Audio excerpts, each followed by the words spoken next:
आज फिर नई सुबह हो गई। चल गदू, खीत तेरा इंतजार कर रहे हैं। अल्लाह तुम्हारी मेहनत में बरकत दे जी। आज बहुत काम करना है, फसल अच्छी होनी चाहिए।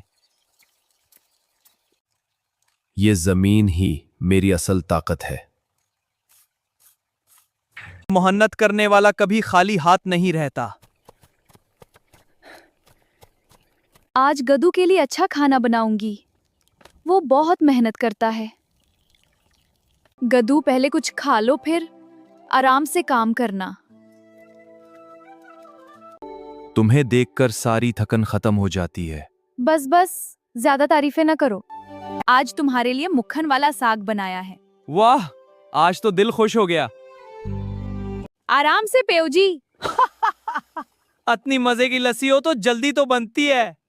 धूप चाहे कितनी भी तेज हो, किसान कभी हार नहीं मानता।